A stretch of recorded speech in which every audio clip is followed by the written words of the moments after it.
It's time for the Daily Stand Up Podcast presented by Agile Dad with your host, Lee Henson. Without any further ado, let's get started.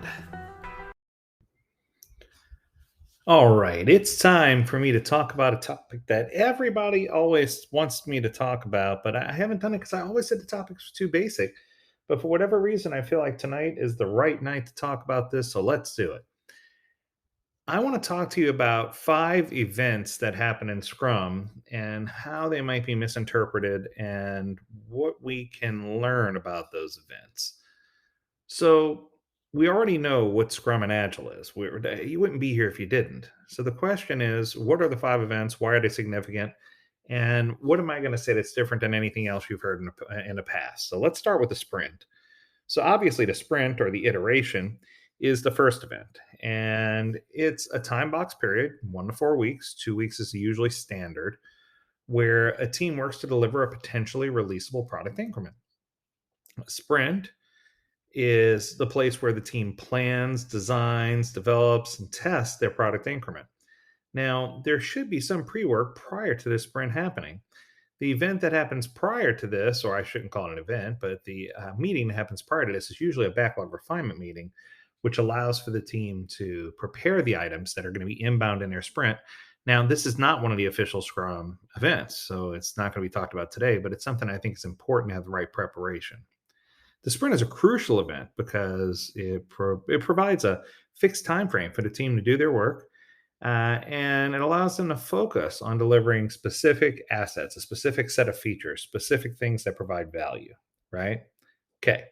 So the second event is actually sprint planning. Now, during sprint planning, this is also a time box meeting where the team figures out whether the work that's been discussed in backlog grooming or refinement, they take a look at that work to see if anything's changed, if any new work's been introduced. They can break things down into smaller pieces. They can take that time to ask any final questions they have before they commit to doing the work.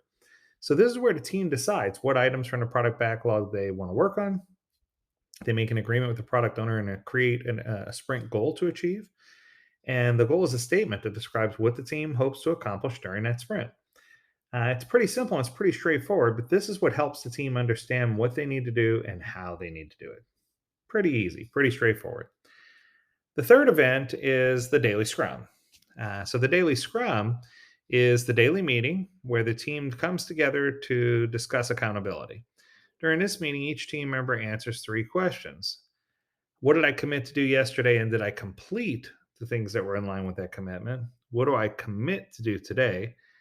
And if I have impediments, is it something that's relevant to bring up in this meeting? And the reason I bring that up is because a lot of people just say, "Do you have any impediments?" And I don't really like that question because it forces people, I shouldn't say forces, but it encourages people to wait until this meeting to have a discussion about impediments. The truth is, impediments should be discussed immediately when they come up, and that this should be a place where we can get quick follow on or follow up to, hey, did anyone have any additional information about ABC or XYZ? This is a place where we can find out that information. Okay. Next, we have the sprint review, which is the demo. This is the place where everybody, I shouldn't say everybody, but all of the stakeholders come together and a team presents the product increment that they built to the stakeholders and to any other interested parties, and they receive feedback. The feedback is used to help the team improve the product increment and plan for their next sprint. The sprint review is a crucial step because it provides an opportunity for the team to receive feedback, to ask questions, and to learn about things that are coming up next with regard to the future increments that they're going to build. And then finally, you have the sprint retrospective. This event is the one where people tend to stray the most, which I think is interesting. It's probably one of the most valuable events out of all the events that happen. But the retrospective is a time boxed event where the team takes time to reflect on what happened in a previous sprint, and it might be things that what do we learned about from the flow of events in the last sprint? What do we learn about the product as a result of the last sprint? What do we learn about the team and the way we work together in the last sprint? And it just gives you an opportunity to ask a lot of good, powerful questions so you can figure out how the team is living up to meeting their goals and what they're doing in order to stay productive. So there may be areas where they need to make changes or improvements. There may also be areas where they, are just kind of trying to fine tune and get that engine humming. But I think it's important for us to identify what those goals are so that the team can work on continual improvement, and it'll help them work more effective and more efficient. So that's going to do it for today's episode. I hope you enjoyed it. The whole key of the events is to effectively deliver value and help the team work together. If you can do that, we can definitely be successful in all our endeavors. And as always, if you have a topic you want us to discuss, send us over a message, learn more at agiledad.com. We'd love to hear from you. And as always, we encourage you to stay healthy, stay well, and stay agile, my friends. Until next time, do take care.